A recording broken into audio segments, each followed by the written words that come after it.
When he first saw the house, he couldn't believe it was finally his. For months he had searched, scrolling through endless listings, walking through places that didn't feel right, and talking to agents who made promises they couldn't keep. But this one was different. It was a little older, yes, but it had that warm feeling the moment he stepped inside. The air smelled of old wood and sunshine, and the large windows filled the rooms with light. It wasn't perfect, but it was real. He had finally bought a home of his own. The backyard was what sold him. A wide open space with a few tall trees at the back, a rusted swing set that had seen better days, and in the center a swimming pool that looked like it hadn't been touched in years. The water was murky green, the edges were cracked, and a layer of leaves floated on top. But he didn't mind. He saw it as a project, a challenge he could take on. After all, fixing things had always given him peace. He could imagine himself sitting by that pool on summer evenings, maybe hosting a barbecue, maybe watching the stars. It was going to be perfect once he got it back to life. The day he got the keys, he spent hours just walking through the house, touching the walls, opening the doors, imagining what he'd do with each room. The living room needed new paint. The kitchen needed a bit of work, but the pool was his main focus. It was large, deeper than most modern ones, surrounded by cracked tiles and faded blue paint that peeled at the corners. When he leaned over to look, he couldn't even see the bottom. The water was too dark. He could hear the quiet buzz of insects hovering over it, and a faint musty smell reached his nose. He wrinkled it slightly but shrugged it off. Years of neglect could do that to a pool. He spent the next few days getting ready. He ordered cleaning tools, rented a pump to drain the water, and watched a few videos on how to restore old pools. He even called a friend who worked in construction for a few tips. The friend laughed and said, "You sure you don't just want to fill it with soil and make it a garden?" He laughed too, but deep down, he liked the idea of turning something forgotten into something beautiful again. Early one morning, he began the work. The air was fresh and a few birds chirped in the trees. He connected the pump, lowered the hose into the pool, and turned it on. The motor hummed to life, and slowly the dirty water began to move. He stood there watching as the level dropped little by little. At first it was satisfying.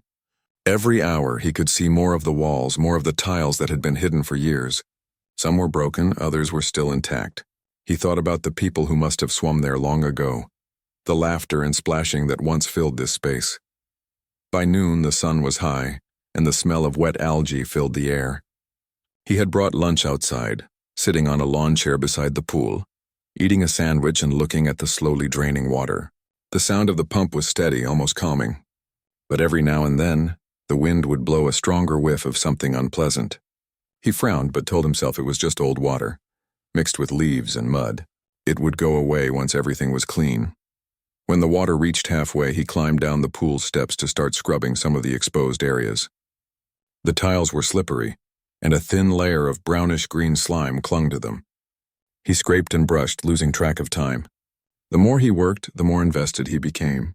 He imagined the blue shine returning to the pool, the clear water reflecting sunlight, maybe even floating with a drink one afternoon, just relaxing after years of hard work. But then, as the day went on, the smell grew stronger. It wasn't the usual musty smell of dirty water anymore. It was heavier, sharper, and strangely sour. He looked around, checking if maybe something had crawled into the filter and died there, but he couldn't find anything. The water that remained was darker now, almost black near the drain. He coughed a few times, covering his nose with his sleeve, but kept going. The thought of stopping never crossed his mind. He was so close to finishing. By late afternoon, most of the water was gone. Only a few inches remained near the center, swirling slowly toward the drain. The smell had become almost unbearable. He turned off the pump for a moment, thinking maybe the motor was overheating, but even with it off, the odor lingered. It was thick in the air, sticking to his clothes, making his stomach turn. He squinted at the bottom of the pool, trying to see what was causing it. Something dark seemed to be stuck near the drain, a lump or pile of something. From where he stood, it was hard to tell. It looked like a torn piece of cloth tangled around debris. He sighed, grabbed a long stick he had used earlier, and stretched it out to move the thing aside. But when the stick touched it, the object didn't move like wet fabric. It felt heavier, almost solid underneath. He frowned and poked it again. The stick scraped against something hard. He leaned closer. The sun was dipping now, casting a faint orange glow over the yard. His eyes adjusted slowly and the shape became clearer. There were layers of dirt, maybe old leaves, maybe something else, but under all that, the surface looked pale, too pale for stone or plastic. He blinked, stepping back for a second, his heartbeat suddenly louder in his ears. Maybe it was just some strange debris, he told himself. Maybe old concrete. Still, curiosity pushed him to look again. He took a deep breath, stepped into the pool carefully, and crouched near the drain. The smell was unbearable now, making his eyes water. He reached out with the stick and nudged the object again, this time harder. The movement shifted the dirt just enough for him to see a small piece of fabric wrapped around it, something that looked like part of a sleeve. He froze. His mind raced, but he didn't want to believe what he was seeing. His stomach turned and he stumbled back, nearly slipping on the slick tiles. He climbed out quickly, gasping for air. His hands trembled as he reached for his phone. He wasn't sure what to say or even how to explain it, but he knew he couldn't ignore it. Whatever it was at the bottom of that pool, it didn't belong there. He called the local authorities and told them everything. Within half an hour, a patrol car pulled up, followed by another one. The officers walked around the pool, shining their flashlights even though it wasn't fully dark yet. One of them looked at him and asked, "You drained all this today?" He nodded, still shaken. The officer knelt down, shining the light on the object. After a long pause, he called for backup. The backyard that had been quiet all day was suddenly full of voices, radios crackling, and the hum of vehicles.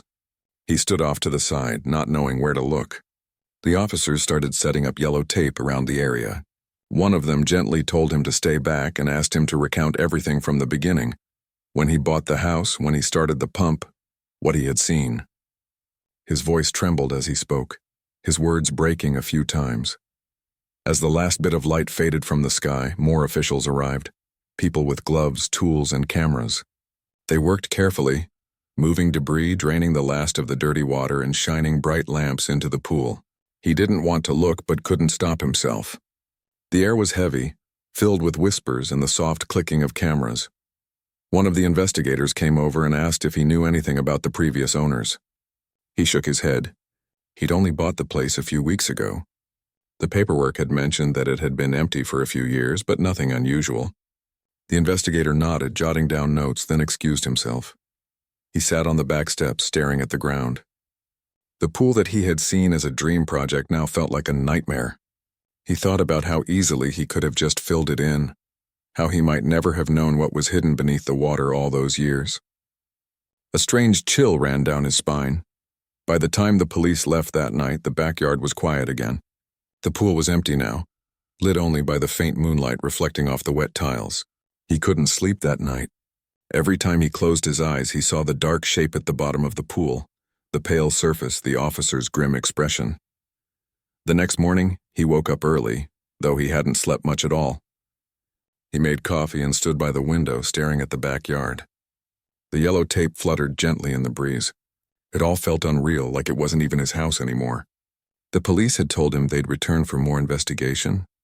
He didn't know what they'd find, but deep down he already sensed this wasn't just some forgotten junk. As the morning light grew brighter, he walked outside, stopping near the tape. The air was still heavy with that faint smell, lingering even after the night's breeze. He closed his eyes for a moment and exhaled. What was supposed to be the start of something new had turned into something he couldn't explain. He didn't know who or what had been lying beneath that water, but he knew his life had just changed in a way he couldn't yet understand. The morning after the police came, the house didn't feel the same anymore. It was quiet, but not the kind of quiet that brings peace. It was heavy. Every sound, the hum of the refrigerator, the creak of the floor, felt louder than usual. He kept walking from room to room, unable to focus. He'd planned to unpack boxes that week, hang some pictures, and maybe start painting the living room walls. But now, every thought went back to the pool. He looked out the window and saw the yellow tape still fluttering across the yard. The pool looked empty and lifeless, with its cracked floor shining faintly under the morning sun. He hadn't gone near it since the night before. Even from a distance, it made him uneasy. The place that had felt like a dream project was now a place he didn't want to step into again. He made a cup of coffee and sat at the kitchen table. His hands trembled slightly when he lifted the mug. He couldn't stop replaying the moment in his head. The sight of the dark shape at the bottom, the strange smell, the way the police looked at one another after they examined it.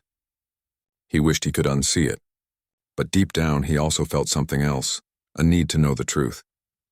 Later that morning, 2 detectives came back. They introduced themselves politely and explained they were continuing the investigation.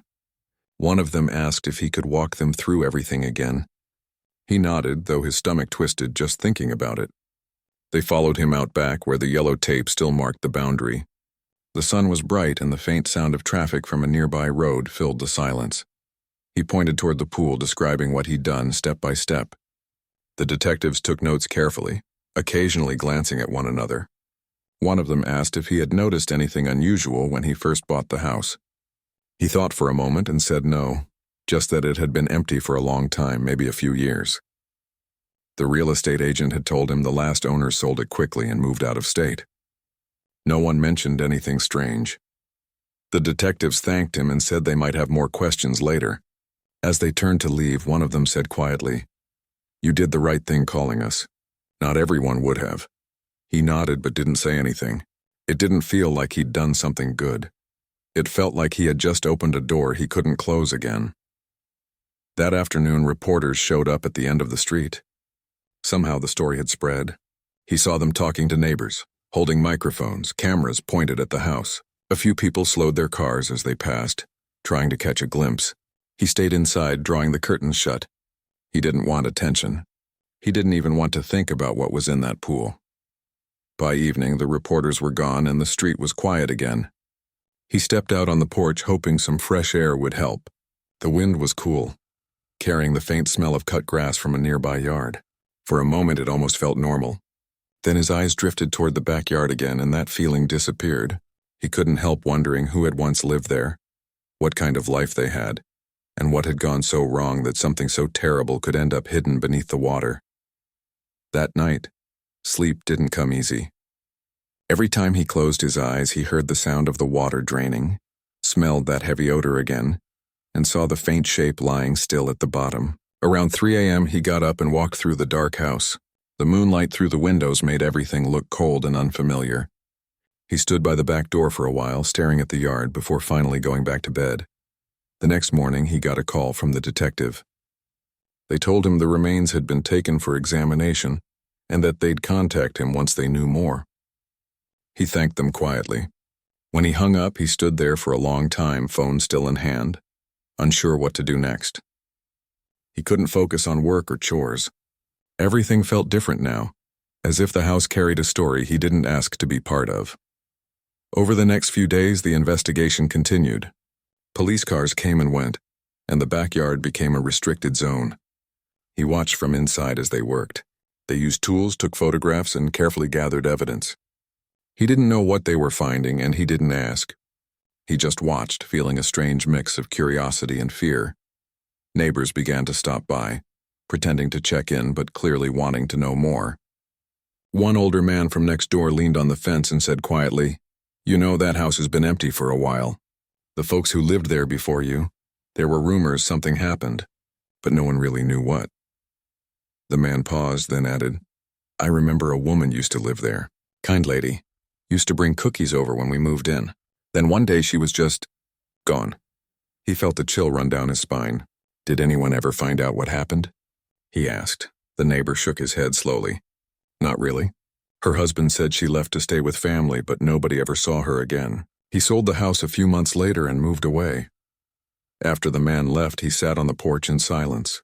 The pieces started connecting in his mind, though he tried not to jump to conclusions. He hoped maybe there was some other explanation, something that made sense. But the unease grew stronger. A few days later, the detective called again. They said they wanted to meet in person to discuss some findings. He agreed and waited, pacing the living room until he heard the knock on the door. The detectives stepped in, their expressions calm but serious.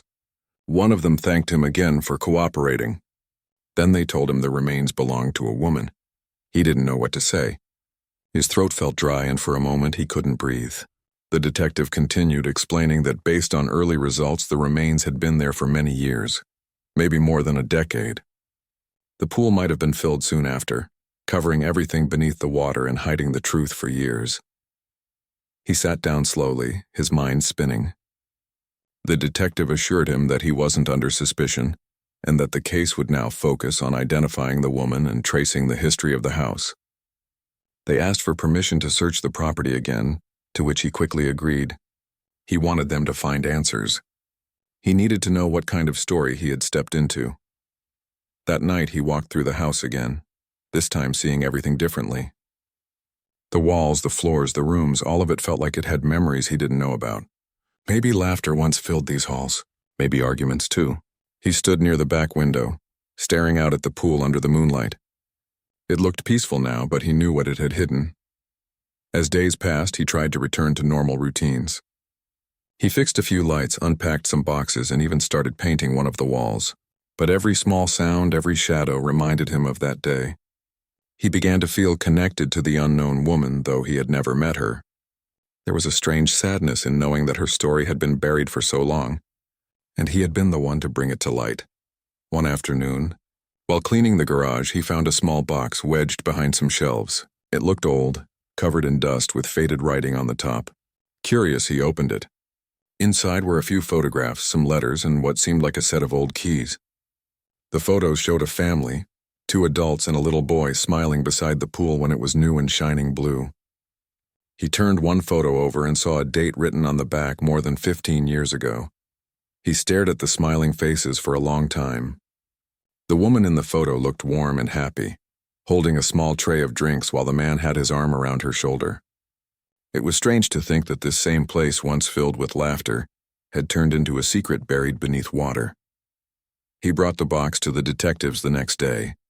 They thanked him and took it as potential evidence. One of them told him quietly that they were close to identifying the woman. It might take a few more tests, but they were making progress. He nodded, feeling a mix of relief and sadness. In the evenings, he started spending time outside again. He'd sit near the garden away from the pool and watch the sun go down. Sometimes he'd hear the faint sound of children playing in the distance, or a dog barking, or the hum of cars on the main road. Life was going on as usual, even though his had changed so suddenly. He began to think about what he would do once the investigation ended. He didn't know if he wanted to keep the pool anymore. Every time he looked at it, he didn't see clear water or sunlight. He saw what it had hidden. Maybe he'd fill it with soil and plant something there, something peaceful. A garden, maybe. Something that could grow where there had once been silence.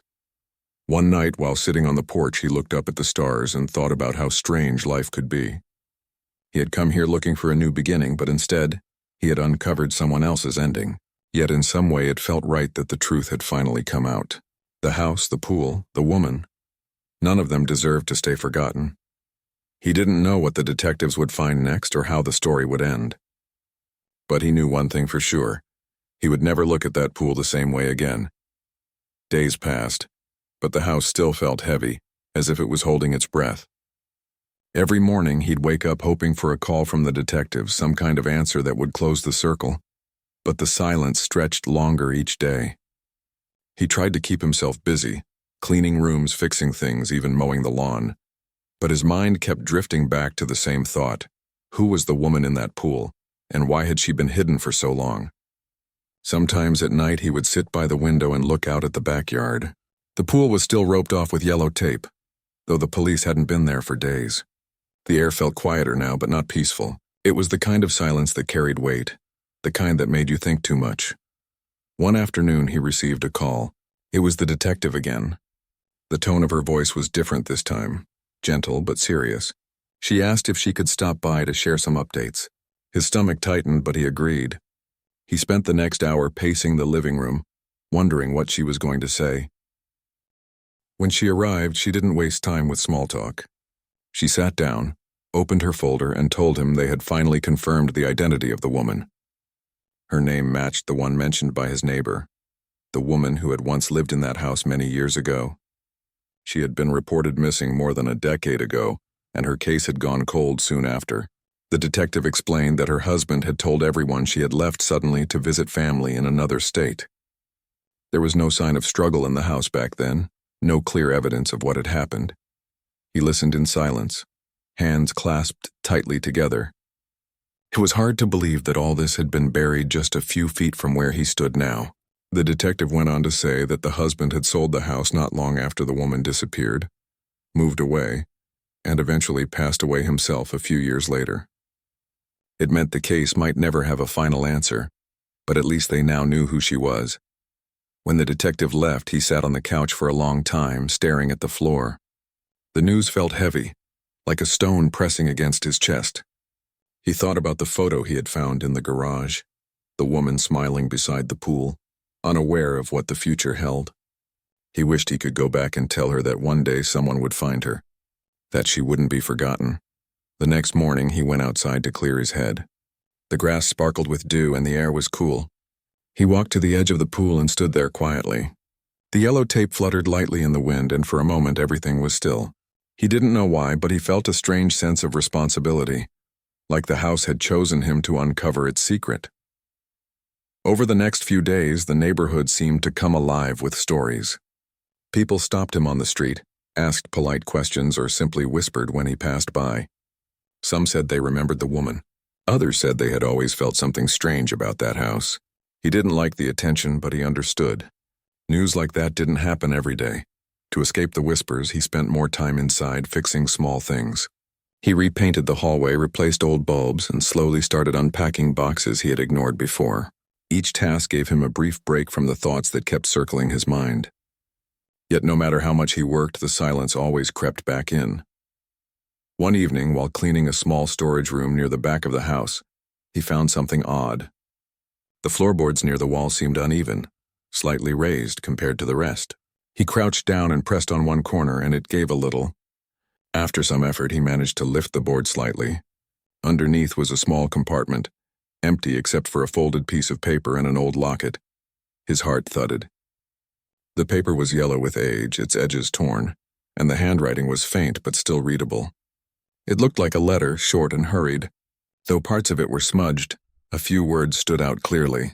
It was signed with the same name as the woman. He didn't know what to make of it.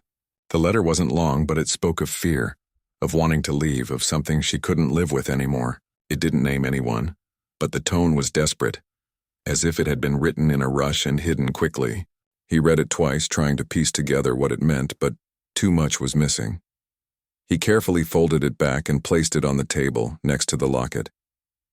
The small pendant had a faint engraving on it, 2 initials and a date. When he opened it, there was a tiny photo inside, faded and cracked. It showed the same woman, smiling, standing next to a child. He sat there for a long time, staring at it. His hands trembled slightly. He didn't know whether to call the detectives again or keep it until morning. Eventually, he decided to bring it to them the next day. That night, sleep didn't come easily. He lay awake, staring at the ceiling, listening to the faint sounds of the house settling. Every creak made him jump slightly. His thoughts kept drifting to the letter, the way it had been folded so neatly, the trembling handwriting. It was as if she had wanted someone to find it someday. The next morning, he drove to the station and handed over the items. The detective thanked him, saying it could help them understand more about what had happened. She promised to keep him updated. He left the station feeling both lighter and sadder at the same time. In the days that followed, he tried to settle back into a normal routine, but something had changed in him. The house didn't just feel like his anymore. It felt like a place carrying 2 stories, his and hers. When he walked through the halls, he could almost sense the echoes of the life that had once filled them. Sometimes when the wind blew through the trees, he imagined he could hear faint laughter, the sound of a life that had been cut short too soon. He began spending more time in the garden, away from the pool. He planted a few flowers near the fence just to bring some life into the yard again. Working with the soil gave him a strange peace. He decided that once everything was officially closed, he would fill the pool completely and turn it into a garden. Not just for himself, but as a quiet memory for her. A few weeks later, he got another call from the detective. She said the letter and locket were now part of the official report. The writing had confirmed suspicions that the woman might have been planning to leave before she disappeared. They couldn't prove exactly what happened, but it filled in parts of the story that had been missing for years. The detective thanked him again for helping bring light to it all. After the call, he stood in the backyard again, looking at the pool. The sunlight reflected off the cracked tiles, making them shimmer faintly. For the first time, he didn't feel afraid to look at it. Instead, he felt a quiet sadness, one mixed with understanding.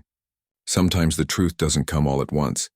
It reveals itself in small, painful pieces. That evening, as the sky turned orange, he brought a chair out and sat by the poolside. The air was still warm and the faint sound of crickets filled the background. He thought about how strange life could be, how one small decision like draining a pool could uncover a story long buried beneath the surface. He remembered the first day he saw the house, how full of hope he had been. Back then, he had only seen potential, the beauty of restoring something broken. In a way that hadn't changed. He had restored something after all, though not in the way he expected. He had restored a truth that had been forgotten.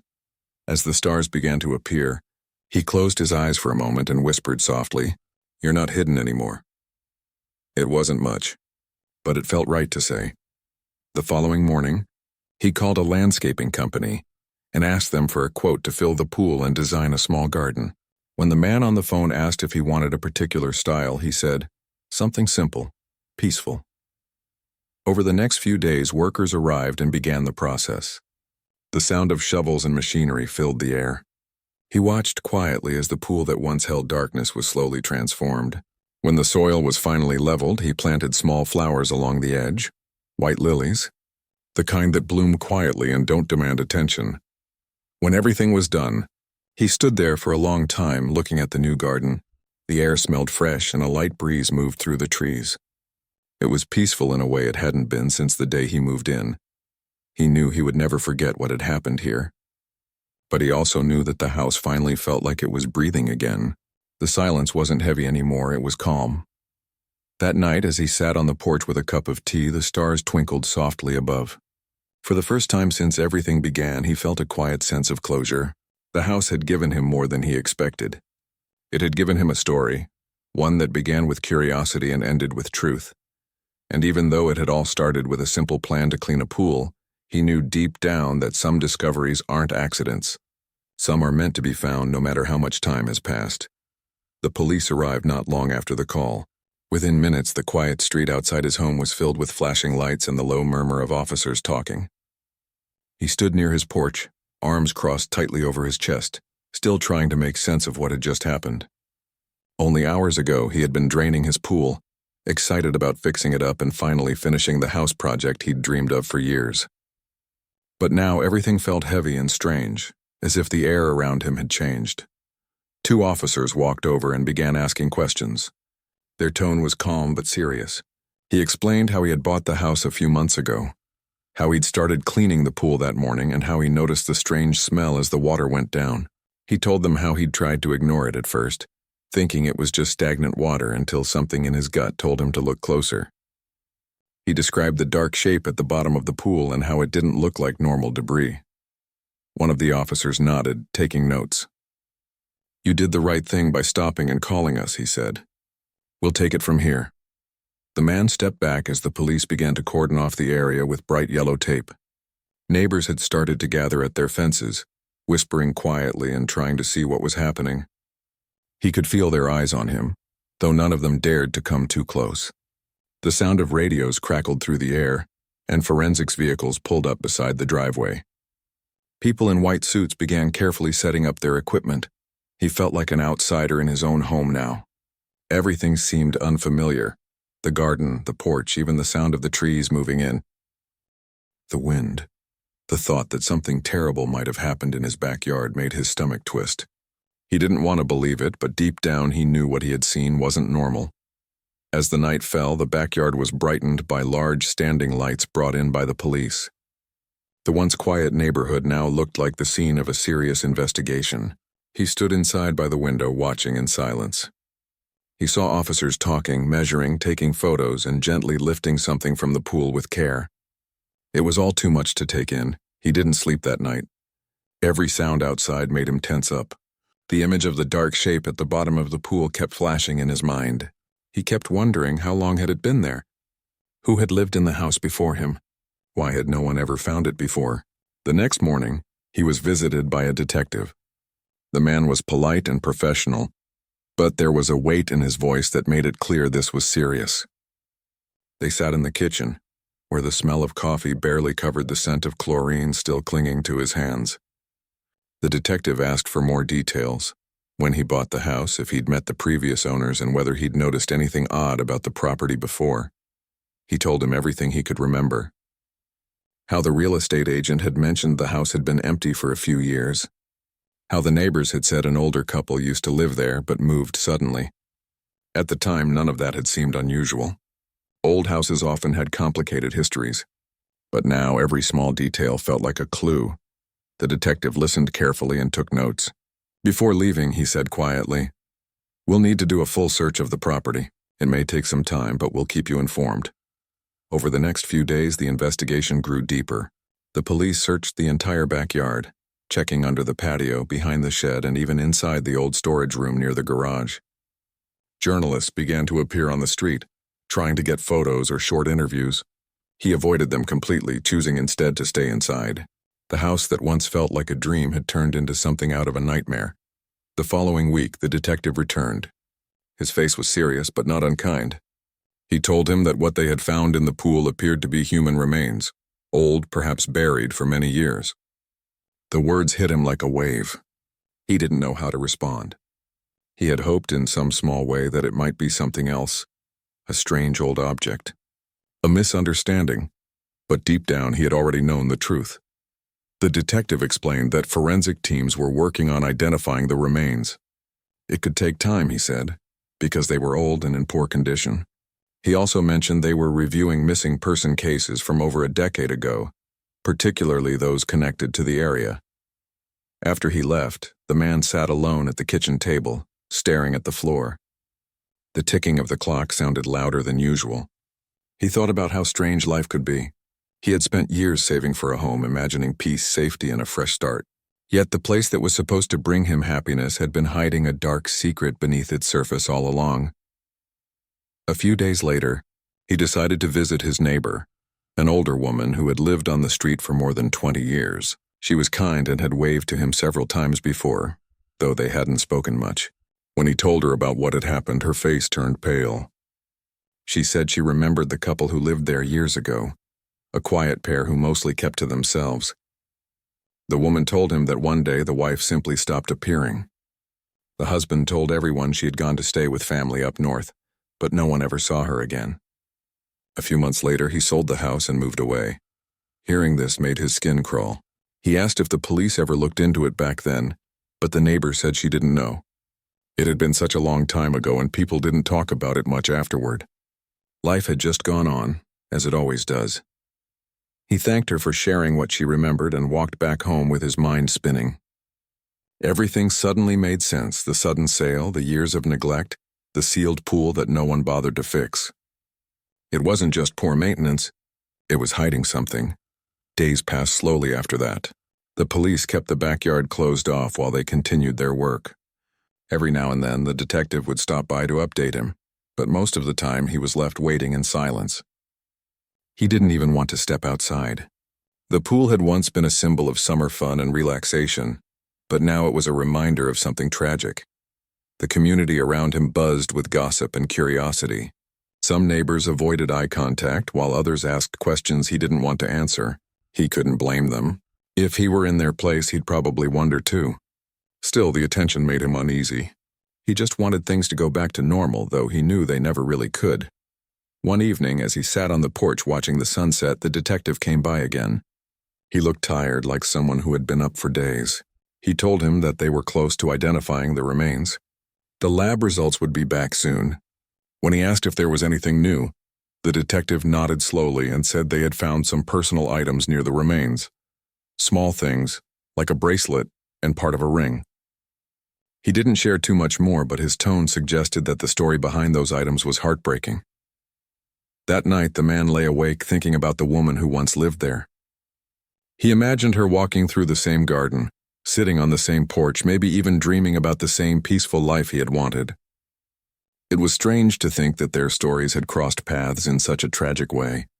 He couldn't shake the thought that in some small way, fate had led him to uncover what had been hidden for so long. When the results finally came, they confirmed what everyone had feared. The remains belonged to a woman who had been reported missing nearly 12 years earlier. The case had gone cold long ago, and many had forgotten about it. The detective told him gently that it seemed she had never left the town at all. She had been there, hidden, waiting for someone to find her. The man didn't know how to feel.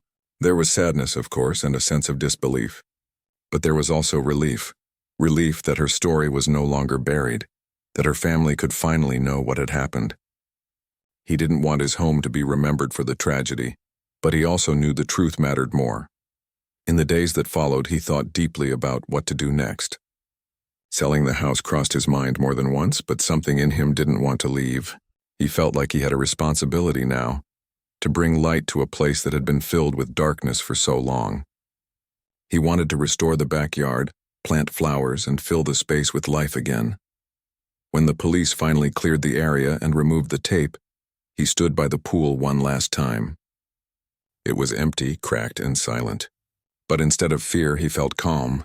He whispered a quiet promise that he would take care of the place, that he would make sure the woman who had been lost here would never be forgotten.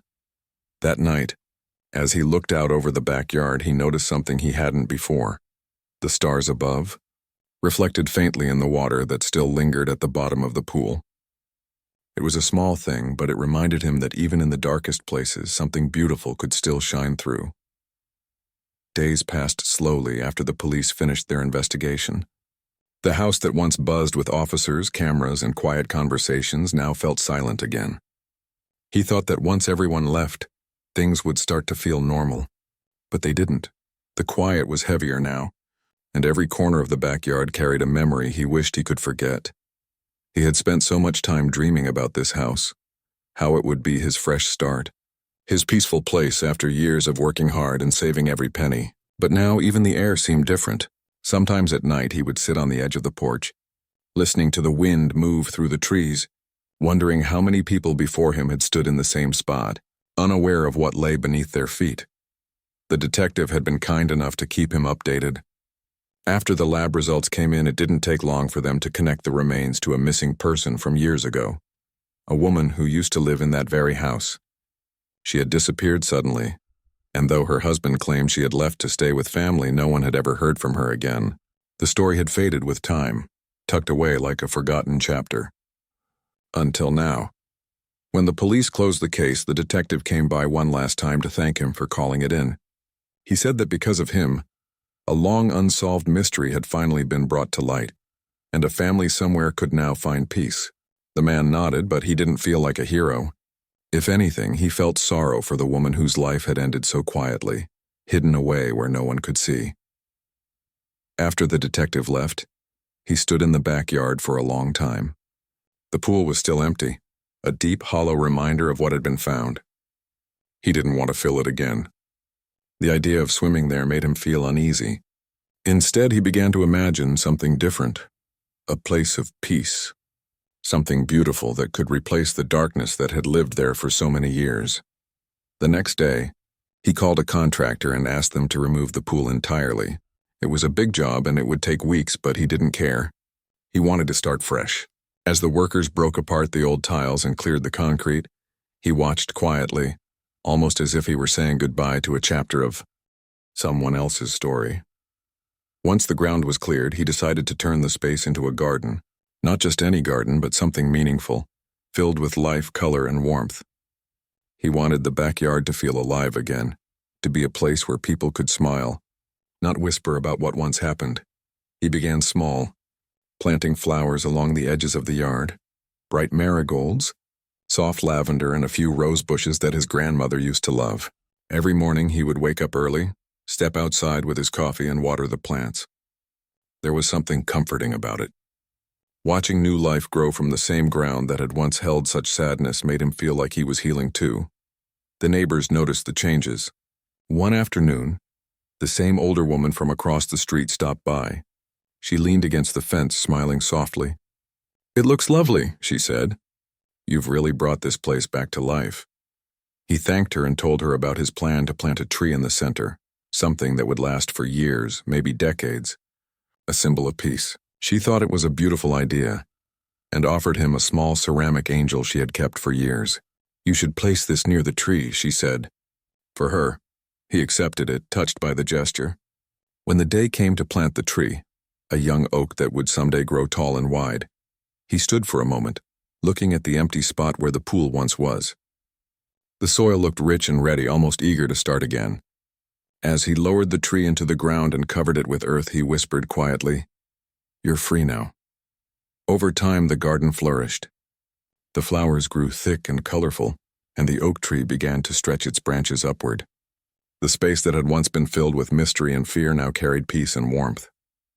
He found himself spending most evenings out there, sitting on a wooden bench he'd built himself. Sometimes he'd read, sometimes he'd just sit in silence, listening to the sounds of nature returning to the yard. The story of the discovery faded from the town's gossip in a few months.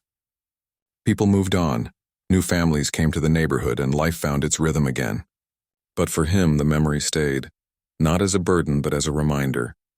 He often thought about how strange life could be, how sometimes you find the truth when you least expect it.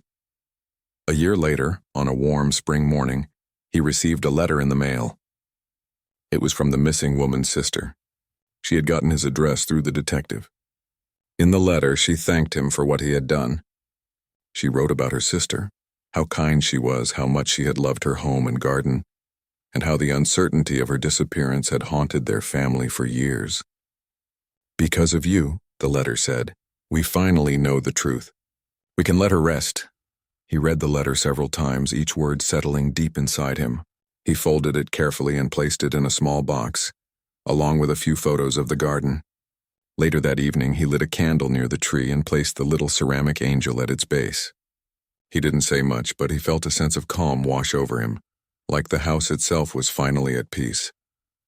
As months turned into years, the garden continued to grow. The oak tree became stronger, its leaves providing cool shade in the summer. Birds began to visit, building small nests in its branches.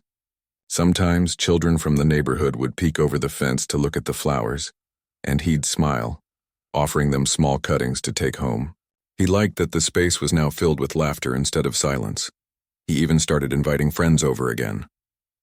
They'd sit outside in the evenings, talking and enjoying the gentle breeze.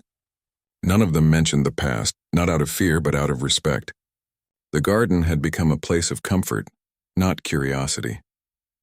One evening, as the sun dipped below the horizon, he sat on the bench and watched the light filter through the leaves of the oak. He thought about how far things had come since that day he decided to drain the pool. Back then, he couldn't have imagined how much his life would change because of it. It had been frightening, confusing, and sad, but in the end it brought truth, healing, and a strange kind of beauty. He realized that sometimes we don't choose the stories we become part of. They find us. And when they do, all we can do is handle them with care, do what's right, and bring light where there was once darkness. As night settled in, he turned on the small garden lights that lined the path. The soft glow illuminated the flowers, the bench, and the oak tree swaying gently in the wind. The angel near the base caught the light just enough to shine faintly. He smiled and whispered softly, "Rest easy."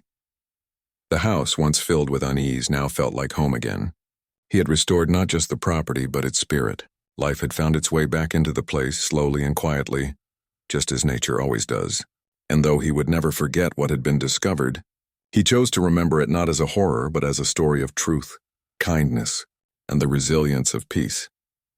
Years later, when visitors came to see his garden, they often told him how calm it felt there, how something about it made them want to stay a little longer. He would smile, offer them tea, and tell them it was just the way the sunlight hit the trees. But deep down, he knew it was something more. It was the quiet spirit of a story that had finally found closure, resting peacefully beneath the roots of a growing oak tree.